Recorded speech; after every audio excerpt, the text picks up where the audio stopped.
Hi guys, welcome to my biology course. मेरा नाम है अनाहत कलसी।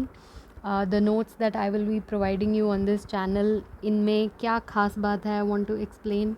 तो मैंने सभी जो प्रीवियस ईयर के क्वेश्चंस हैं उनको इसमें इनकॉर्पोरेट किया है, और ऑलमोस्ट हर ऐसी जो डेटा इंटेंसिव चीज़ है जो कंसिडर होगी एज डिफ़िकल्ट टू रिमेंबर या रिकॉल, उसके लिए मैंने निमोनिक्स बनाने की कोशिश की है। वैसे it is an on going process, मतलब मैं कई वीडियोस को अपडेट भी करती रहूँगी कि हाँ इसमें ये मुझे कुछ नया निमोनिक सूझा है, तो इट विल मेक या फिर कोई टिप्स एंड ट्रिक्स जैसी चीज़ है that will make it easy for you to remember. I will keep sharing that. ठीक है, तो हम स्टार्ट करते हैं, अपने चैप्टर पे चलते हैं। तो आज हम कर रहे हैं chapter number 4 which is evolution theories.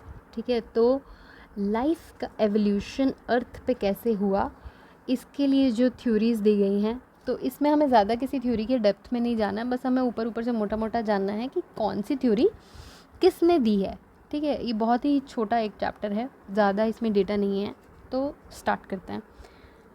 तो प्रिमिटिव अर्थ के रिलेटेड पहले कुछ क्वेश्चंस देख लेते हैं। तो प्रिमिटिव अर्थ के एटमॉस्फेयर की बात करें तो उसमें सबसे पहले तो जो क्वेश्चन आया हुआ है वो ये है कि ऑक्सीजन प्रेजेंट था कि नहीं। तो इट वाज एब्सेंट। तो प्रिमिटिव अर्थ में ऑक्सीजन नहीं था। ठीक है, इसीलिए लाइफ धीरे धीरे इवॉल्व करती है जब ऑक्सीजन की मात्रा थोड़ी बढ़ने लगती है एटमॉस्फेयर में। फिर हम देखेंगे कि जो ब्लू ग्रीन एल्गी हैं, it is considered the oldest organism on earth. इसको साइनोबैक्टीरिया भी बोला जाता है। इनका भी रोल रहा है in improving the amount of oxygen that is in the atmosphere on earth. तो they produce oxygen through photosynthesis.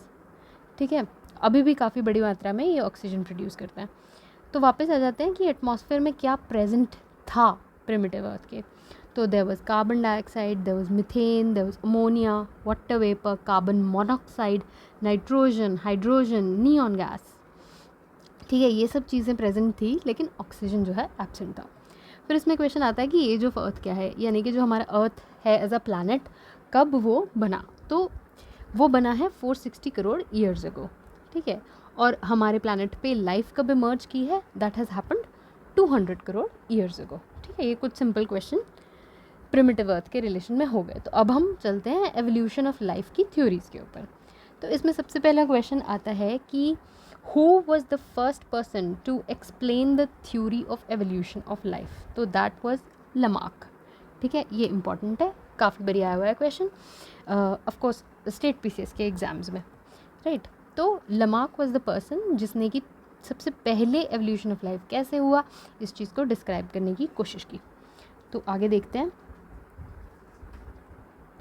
तो लमार्क जो हैं उन्होंने दो चीज़ें जो हैं अपनी थ्योरी में दी। एक तो he gave the theory of inheritance of acquired characters, कि जो कैरेक्टर्स एक्वायर होते हैं वो आगे प्रोजनी इनहेरिट करती है। ठीक है, और दूसरा दिया use and disuse of organs का, जिसमें उन्होंने एग्जांपल लिया स्नेक का, कि like the snake has evolve to lose its limbs. तो अब हमें पता है कि स्नेक जो है फॉल करता है रेप्टाइल्स की कैटेगरी में, and most of the reptiles have limbs, but snake has evolve to lose its limbs.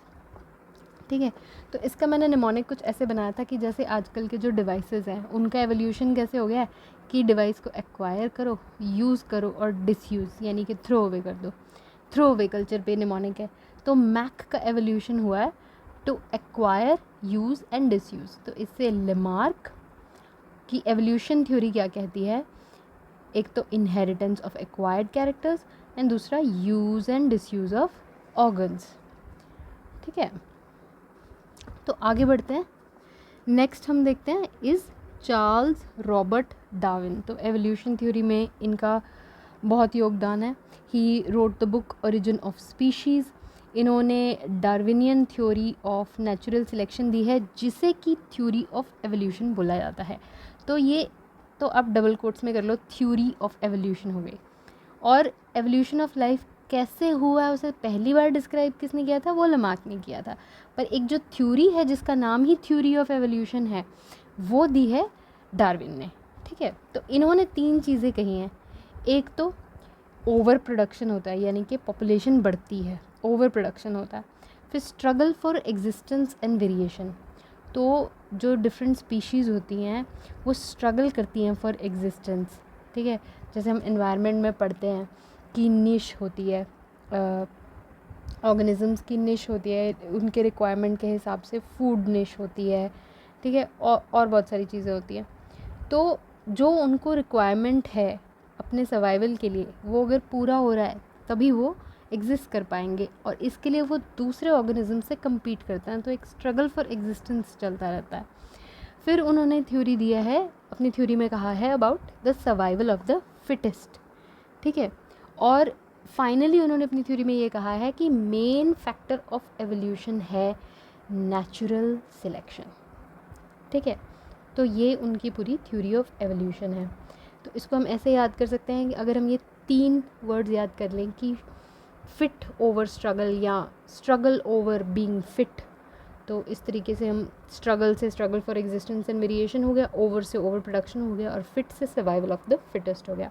अब इसमें जो ये वाला क्वेश्चन है ना कि मेन फैक्टर क्या है एवोल्यूशन का, तो ये बहुत बारी पूछा जाता है कि डार्विन की थ्योरी में मेन फैक्टर ऑफ एवोल्यूशन क्या है, या फिर ऐसे सिंपली भी पूछ लेते हैं कि मेन फैक्टर ऑफ एवोल्यूशन क्या है, तो वो है नेचुरल सिलेक्शन, ठीक है। उसके बाद एक म्यूटेशन थ्योरी है, ठीक है, कि जो वैरायटी है, जो वेरिएशन आती है वो म्यूटेशन से आती है। तो ये जो थ्योरी है ये किसने दी है, यही क्वेश्चन पूछा जाता है। एक्सप्लेन करने को कुछ नहीं पूछते, तो हम भी ज़्यादा एक्सप्लेनेशन में नहीं जाएंगे, हम भी यही देखेंगे जो पूछा जाता है। तो ये दी है आपकी ह्यूगो डे वेरिस ने। तो इसका निमोनिक मुझ ऐसे बनाया मैंने कि म्यूटेशन क्या देती है आपको, वैरायटी देती है, यानी कि वेरीज, तो उसके नाम में ही आ रहा है वेरीज, ठीक है, ह्यूगो डे वेरिस। फिर उसके बाद है 1 जीन 1 एंजाइम हाइपोथेसिस, तो ये दिया है बीडल एंड टेटम ने। तो कोई बहुत बढ़िया निमोनिक नहीं बन पाया इसका, बट ठीक ठाक है कि जीन्स जो होती हैं आर लाइक बीड्स। अब ये मैं टेक्निकली एक्सप्लेन नहीं कर रही हूँ, mnemonics are just random words that help you associate things with other things. उसका मतलब ये नहीं होता कि they have to be such, ठीक है। ऐसा नहीं है कि जीन्स आर लाइक बीड्स, बस आप अपने दिमाग में बिठा लो कि जीन्स आर लाइक बीड्स। तो 1 जीन 1 एंजाइम हाइपोथेसिस दिया है बीडल एंड टेटम ने, ठीक है। उसके बाद है ऑपेरॉन कॉन्सेप्ट, तो ये दिया है जेकब एंड मोनॉड ने। तो ओपेरॉन से मैंने एसोसिएट किया है ऑपरेशन को, तो जेकब का कोई ऑपरेशन होना है, ठीक है, तो उसने नॉड दे दिया है ऑपरेशन के लिए कि हाँ भाई ऑपरेशन कर दिया जाए, ही गेव द नॉड। तो नॉड से मोनॉड, जेकब से जेकब, ऑपेरॉन से ऑपरेशन से ऑपेरॉन। तो ऑपेरॉन कॉन्सेप्ट दिया है जेकब एंड मोनॉड ने, ठीक है। तो इस चैप्टर में कुछ बहुत ज़्यादा थ्योरी नहीं थी, सीधा हम पहुंच गए इस चैप्टर के क्वेश्चंस के ऊपर, ठीक है। तो चलिए उनको भी ख़त्म कर देते हैं फटाफट से। तो सबसे पहला है कि main cause of large scale diversity क्या है, तो it is gene and chromosomal mutation, ठीक है। अगर हमने वैसे हेरिडिटी वाला चैप्टर कर लिया है, बट उसमें इतना मैंने डीप में जेनेटिक्स और म्यूटेशन वगैरह को डिस्कस नहीं किया है, क्योंकि if you ask me honestly तो कोई मतलब मेरे को आप प्रीवियस ईयर क्वेश्चंस में कहीं माइटोसिस मियोसिस पे क्वेश्चन दिखा दो, वो भी नहीं आया। तो नहीं जाते हैं डिटेल में, ऊपर से आपको पता होना चाहिए कि हाँ भाई क्रोमोसोम्स होते हैं और उनमें जो म्यूटेशन होता है। मैंने वैसे उसमें हेरिडिटरी वाला जो चैप्टर 1 है वो, उसमें मैंने म्यूटेशन एक्सप्लेन किया है कि क्या होता है, ठीक है, आप देख सकते हैं उसमें। बट जस्ट मैं आपको बताती हूँ, कोई भी जो आपका जेनेटिक कोड है उसमें जब चेंज हो जाता है तो उसे म्यूटेशन कहते हैं, ठीक है। और सबसे ज़्यादा जो लार्ज स्केल वैरायटी आती है ना स्पीशीज़ में, डाइवर्सिटी आती है, वो आती ही बिकॉज ऑफ दिस है, जीन एंड क्रोमोसोमल म्यूटेशन, ठीक है। फिर उसके बाद एक ये क्वेश्चन आता रहा है कि लेटेस्ट एंसेस्टर ऑफ ह्यूमन कौन है, या फर्स्ट मॉडर्न ह्यूमन कौन है, तो दैट इज़ क्रो-मैग्नॉन। सो ये रहते थे आपके, दे लिव्ड 43,000 ईयर्स अगो। फिर कभी ये रिसेंटली आया था, ये यूपीएससी में क्वेश्चन आया था, क्योंकि ये करंट अफेयर्स में से एट दैट टाइम आया था कि डेनिसोवंस क्या है। उसमें बस ये पूछा गया था कि व्हाट इज़ दिस, ठीक है। तो जिसने अगर रिमोटली भी पढ़ा हो he could have answered this. तो ये भी हमारा एक एंसेस्टर ऑफ ह्यूमंस ही है।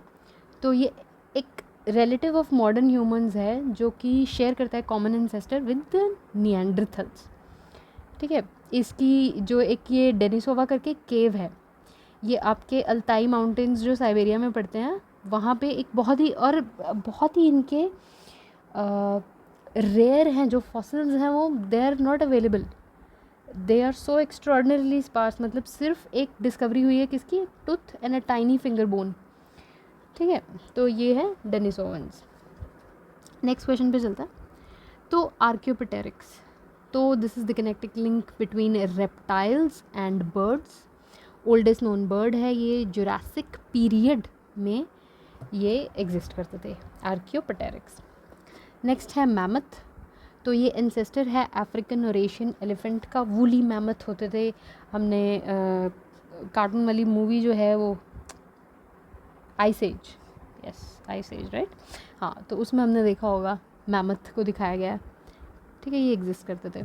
फिर dinosaurs, they are the reptiles of the Mesozoic era, ठीक है, एरा है मेसोजोइक एरा, उसमें 3 पीरियड्स थे, ट्रायसिक, जुरासिक, क्रिटेशियस, जहाँ पे कि आपके डायनासोर्स, जिस टाइम में डायनासोर्स एग्जिस्ट करते थे, ठीक है। फिर एक ये क्वेश्चन आया हुआ है ऑर्डर ऑफ एवोल्यूशन पे कि कौन पहले आया, तो ये था क्वेश्चन कि सैलमेंडर, पाइथन और कैंगरू में से अरेंज करना है 1 2 3 करके कि कौन सा पहले इवॉल्व हुआ है, ठीक है।